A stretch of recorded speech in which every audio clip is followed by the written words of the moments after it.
మీరు గమనించారో లేదో, మనం లేచిన దగ్గర నుంచి పడుకునే వరకు మన నోరు ఆడుతూనే ఉంటుంది, అంటే మాట్లాడుతూనే ఉంటుంది. ఒకవేళ నోరు ఆగినా లోపల బుర్రలో మాటలు ఆగుతున్నాయా? అస్సలు ఆగట్లేదు.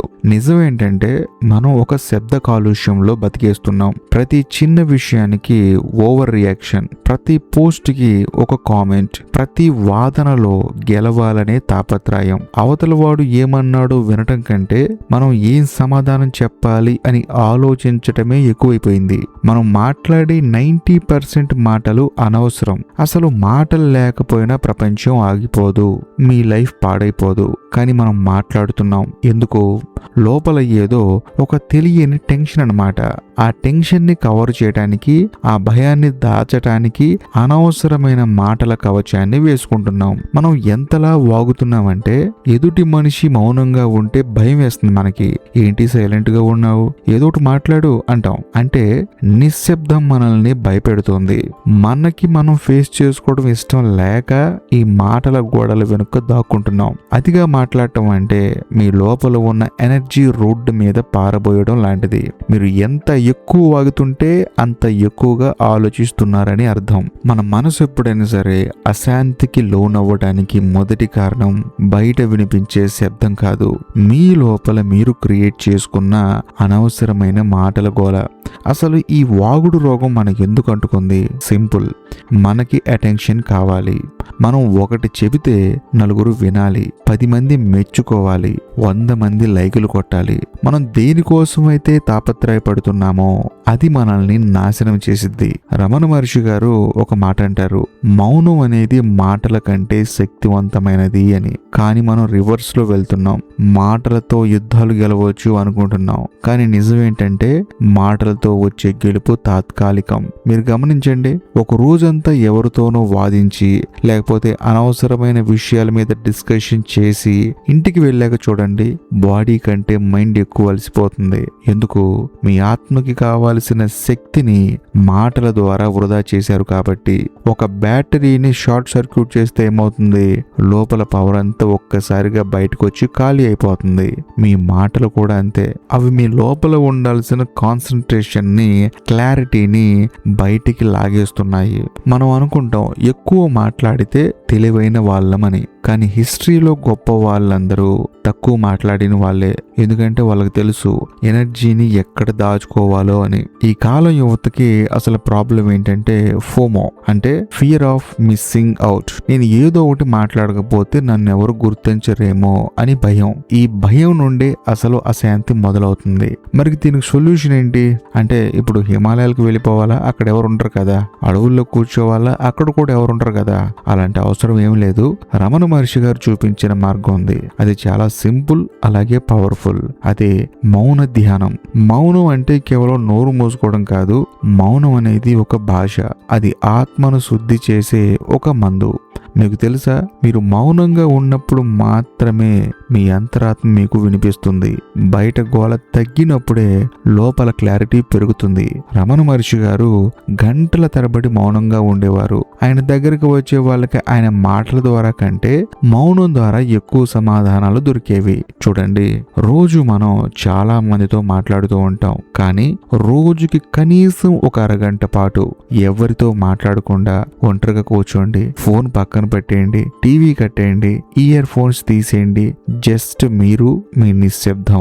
మొదట్లో పిచ్చెక్కుతుంది, లోపల వేల ఆలోచనలు వస్తాయి, పాత గొడవలు గుర్తొస్తాయి, రేపటి టెన్షన్లు గుర్తొస్తాయి. కానీ వదలకుండా కూర్చోండి, ఆ నిశ్శబ్దాన్ని భరించండి. అది మిమ్మల్ని ఉక్కిరి బిక్కిరి చేస్తుంది. కానీ ఒక్కసారి ఆ స్టేజ్ దాటితే మీకు ఒక అద్భుతమైన ప్రశాంతత దొరుకుతుంది. అప్పుడు మీకు అర్థమవుతుంది, నేను ఇంతకాలం అనవసరంగా వాగాను, అనవసరంగా టెన్షన్ పడ్డాను అని. మౌనం మిమ్మల్ని శక్తిమంతుల్ని చేస్తుంది, మాటలు మిమ్మల్ని బలహీనపరుస్తాయి. కాబట్టి చాయిస్ మీదే. గుర్తుపెట్టుకోండి, ఈ ప్రపంచం మిమ్మల్ని మాట్లాడమనే ఫోర్స్ చేస్తుంది. మార్కెట్కి మీ మాటలు కావాలి, సోషల్ మీడియాకి మీ కామెంట్స్ కావాలి, కానీ మీకు కావాల్సింది మాత్రం నిశ్శబ్దం. మీరు మౌనాన్ని ప్రాక్టీస్ చేస్తే మీలో ఒక విచిత్రమైన కంట్రోల్ వస్తుంది. ఎదుటివాడు మిమ్మల్ని తిట్టినా, మిమ్మల్ని విమర్శించినా మీరు మౌనంగా ఉండగలిగితే ఆ తిట్టిన వాడి తిట్టు ఏదైతే ఉందో అది వాడి దగ్గరే ఉండిపోతుంది.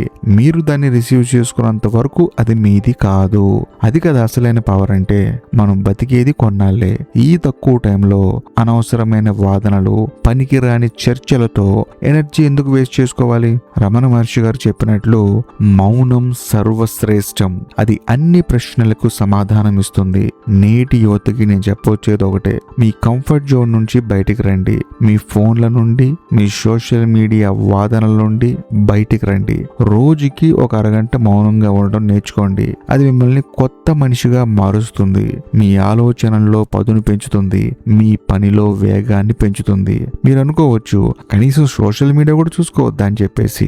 నేనేమంటానంటే సోషల్ మీడియాలో మీకు ఏదైతే ఉపయోగాన్ని ఇస్తుందో, మిమ్మల్ని ఏదైతే ఒక మెట్టు ఎక్కిస్తుందో దాన్ని చూడండి, తప్పులేదు. కానీ మీ పని మీరు మానేసుకొని, మీ టైంని మీరు వేస్ట్ చేసుకొని వేరే పనిలోకి లాగేసే కంటెంట్ చూస్తే ఎవరికి ఉపయోగం? ఆ కంటెంట్ చేసిన వాళ్ళకా, చూసిన వాళ్ళకా? కాబట్టి మీరు డైవర్ట్ అవ్వద్దు. ఎవరి కోసమో సోషల్ మీడియాలో వాదించొద్దు.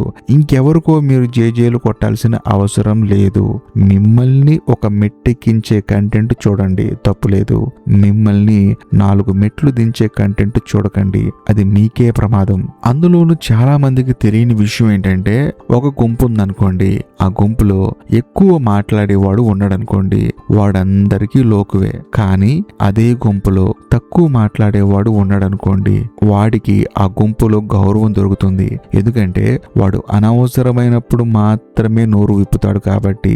సో ఆ విలువ మీకు కావాలంటే మౌనం అనే ఆయుధాన్ని వాడటం నేర్చుకోండి. సముద్రం పైన అలల హోరు ఉంటుంది, కానీ లోతుకు వెళ్లే కొద్దీ నిశ్శబ్దం ఉంటుంది.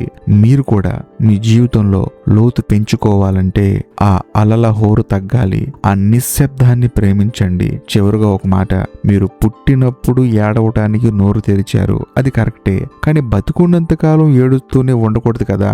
ఇకనైనా ఆ నోరు మూసి లోపలున్న నిశ్శబ్దాన్ని వినండి. అక్కడ దేవుడు ఉంటాడో లేదో తెలియదు, కానీ మీ నిజమైన మీరు మాత్రం ఖచ్చితంగా ఉంటారు. అందులోనూ మీ నిజమైన మీకు మీరు కనిపిస్తారు. కాబట్టి ఆలోచించండి. ఈ వీడియో గనక మీకు నచ్చినట్లయితే ఖచ్చితంగా లైక్ చేయండి, మీ కుటుంబ సభ్యులకి షేర్ చేయండి. అంతేకాకుండా ఈ వీడియోపై మీ అభిప్రాయాన్ని కామెంట్ చేయండి. మీ కామెంట్ కోసం నేను వెయిట్ చేస్తూ ఉంటాను. అందులోనూ ఈ వీడియో ఎండ్ కార్డ్ సెక్షన్ లో మీకోసం ఇంకొక 2 అద్భుతమైన వీడియోలు పిన్ చేసి పెట్టాను, వాటిని కూడా చూడండి. ఇంకా లాస్ట్ అండ్ ఫైనల్ గా నేను మీకు చెప్పొచ్చేది ఏంటంటే, ఇప్పటికీ మీరు మన ఛానల్ ని సబ్స్క్రైబ్ చేసుకోకపోతే దయచేసి సబ్స్క్రైబ్ చేసి బెల్ ఐకాన్ ప్రెస్ చేయండి. బాయ్.